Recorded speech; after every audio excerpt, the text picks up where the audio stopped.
ఒక్కసారి కొమ్మూరి గోల్డ్ కి కాల్ చేయండి. తాకట్లో ఉన్న మీ బంగారాన్ని విడిపించి మార్కెట్ ప్రైస్ కి వాళ్ళు కొనుక్కుని మిగతా డబ్బులు మీకు ఇచ్చేస్తారు. హలో అండి, అందరికీ నమస్కారం.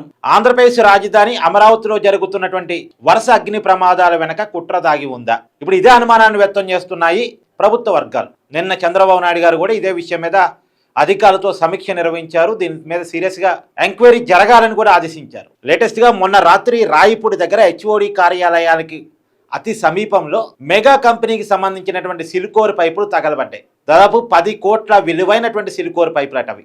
మీకు గుర్తుంది కదా, గత 10 రోజుల క్రితం మార్చి 11వ తారీఖున ఇదే రాజధాని ప్రాంతంలో ఎల్ఎన్టీ కంపెనీకి సంబంధించినటువంటి పైప్ లైన్లు తగలబడ్డాయి.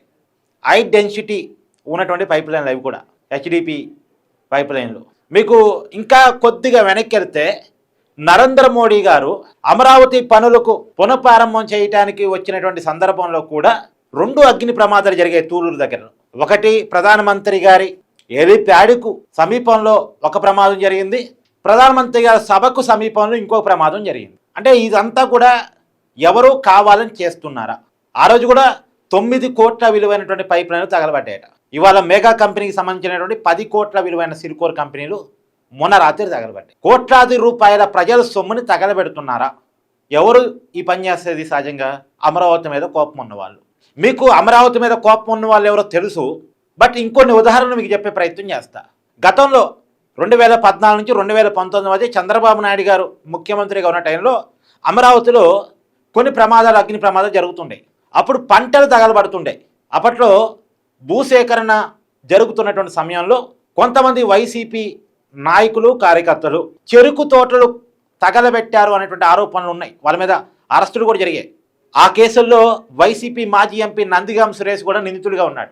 చెరుకు తోటలు తగలబెట్టినందుకు బహుమానంగా నందిగాం సురేష్కు ఎంపీ టికెట్ జగన్మోహన్ రెడ్డి ఇచ్చాడు అనేటువంటి ఆరోపణలు కూడా వైసీపీ పార్టీ మీద ఉన్నాయి. ఆ రోజు నుంచి ఈ రోజు వరకు అమరావతి మీద వైసీపీ తన కోపాన్ని, తన ఆక్రోశాన్ని వెలగక్కుతూనే ఉంది.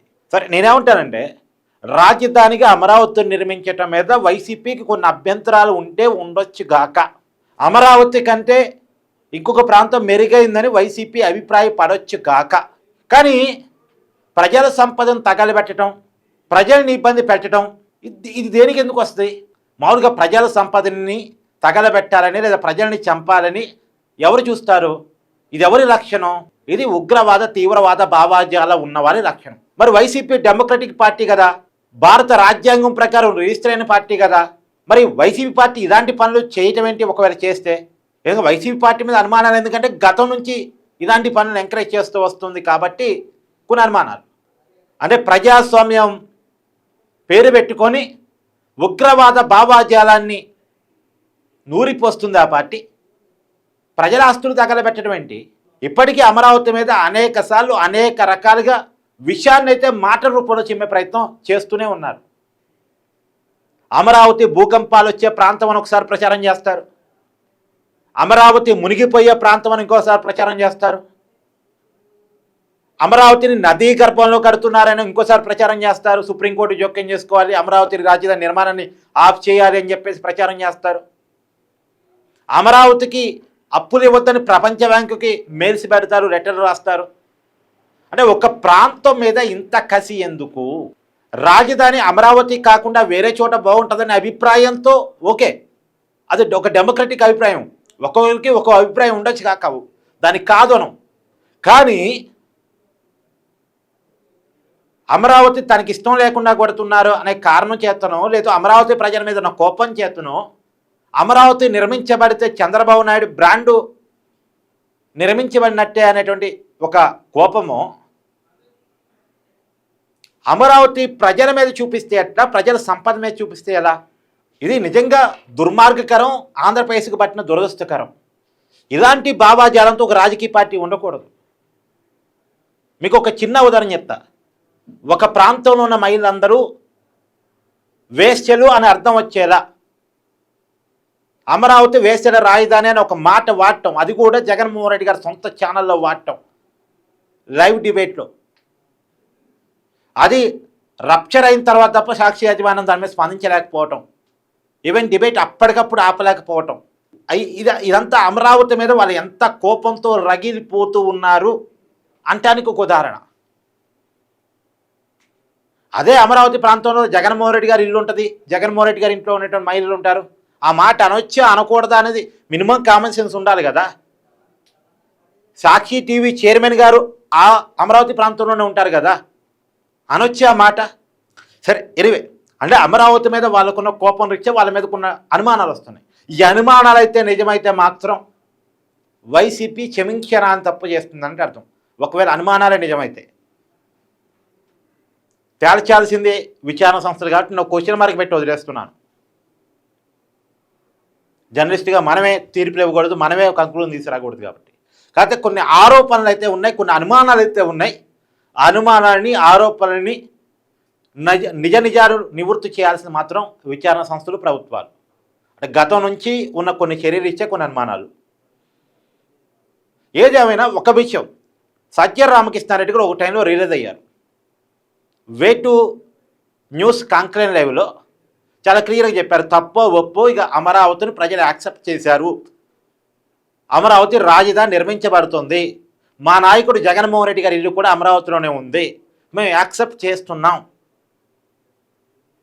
మేము మాట్లాడేదిగా అమరావతిలో రైతులకు న్యాయం గురించి, మేము మాట్లాడేది అమరావతిలో డెవలప్మెంట్ గురించి.